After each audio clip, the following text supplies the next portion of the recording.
More now on our top story tonight as the Clinton campaign and the Democratic Party try to deal with a flood of embarrassing email leaks by refusing to discuss the contents of the leaks. Instead, they're suggesting the whole thing is about the Russians and the Trump camp, they claim, working together. This whole effort is led by the Russians ones that orchestrated this hack. Russian interference in this election and their apparent attempt to influence it on behalf of Mr. Trump is, I think, should be of utmost concern to all Americans.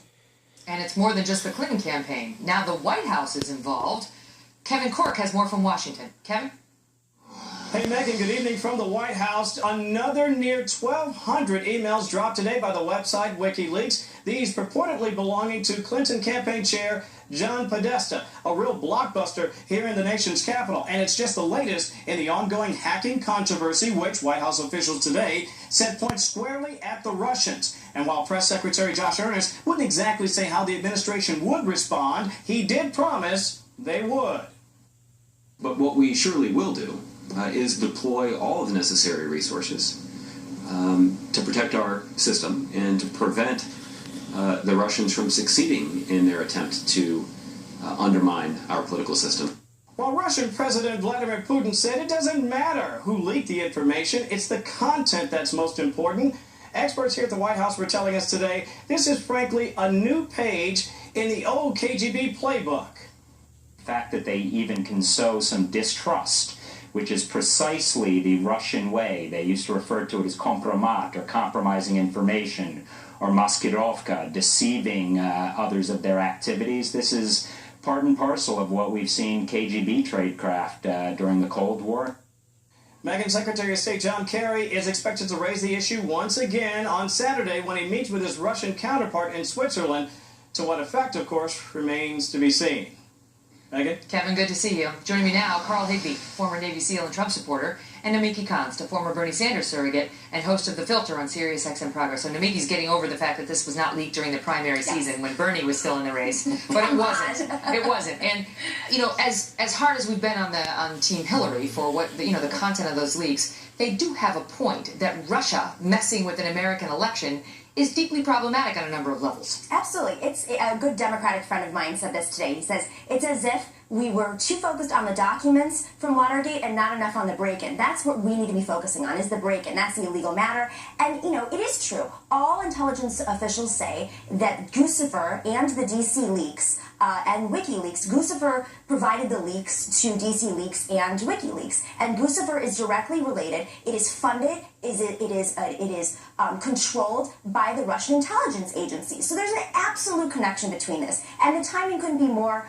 unfortunate. And not only that, Roger Stone, who was an advisor to Donald Trump, Paul Manafort was on the books with the Ukrainian party that was controlled by Putin. You have General Allen, who was in negotiations with RTTV, a television agency that is funded by the Russian government. All of these people are advising Donald Trump, have advised Donald Trump, are currently advising Donald Trump, and not only that, Donald Trump says this was just done by hackers. How do we know it wasn't some 400-pound guy in his basement? Well, he got a national security briefing. That's how we know. He's been informed. When Putin comes out and says it doesn't matter who leaked, just say, what does it matter? Just look at the content. You're welcome. That's what he's trying to say. It's kind of a tell.